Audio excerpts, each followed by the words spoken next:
Hello there. Today we're back in Greenville taking a look at the 1990 Honda CRX, or as you guys in Greenville know it as the 1990 Elysian Renaissance. So this one is in the top of the line Sir Series 2 trim in the color Frost White, which is kind of like silver, and with the silver 5-spoke alloy wheels. So the Sir Series 2 trim.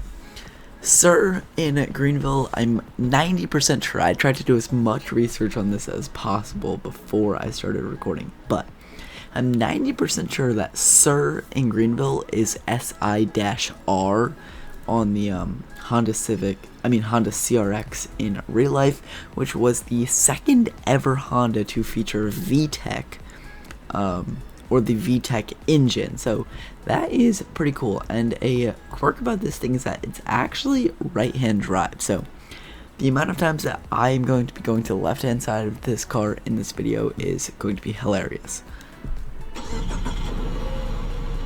There's a startup. It actually sounds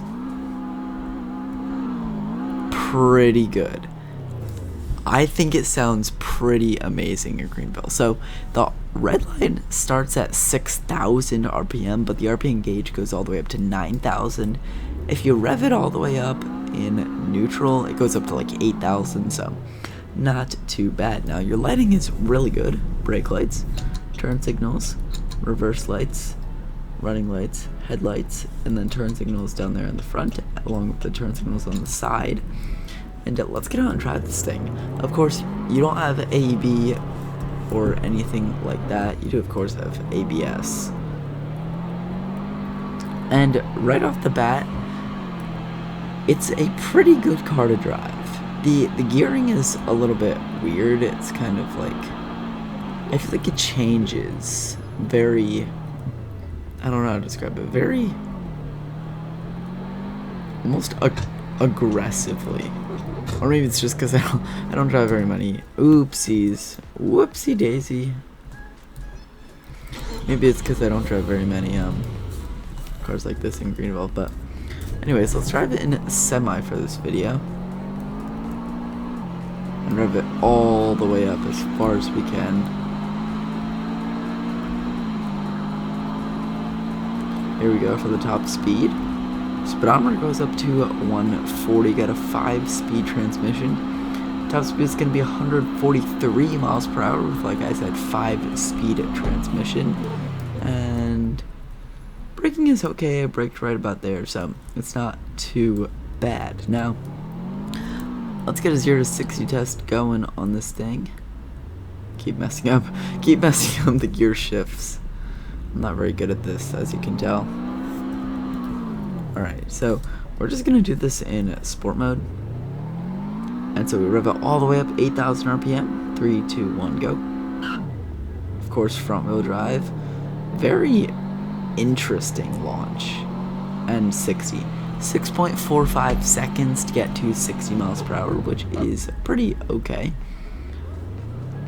And this thing right now is like really, really confusing me. Because it's, I don't know, I feel like it's acting really weird. Like, it brakes super abruptly, and when you actually start going, it seems like it takes a little while for it to get going. Maybe if you drive it in manual mode, it's better. Like, it seems like it stops really, really fast. I do have, what's it called? My braking mode is on smooth still. That's a little better if you just drive it in manual, but it's still kind of strange how it's driving right now. I don't know. I'll just keep it in sport mode here. Now, we're going to do a little turning radius test. So, we're going to pull here, and can you make a U-turn in the CRX?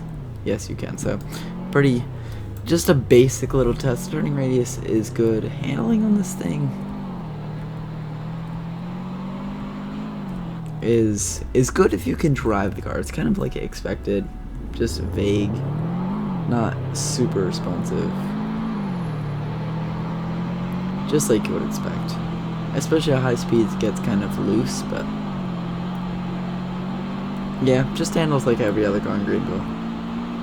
We're gonna head back to the dealership here and check this thing out because it's actually not too expensive, and honestly, I think it looks really, really good.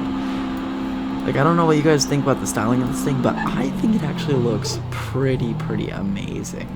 I always loved the CRXs.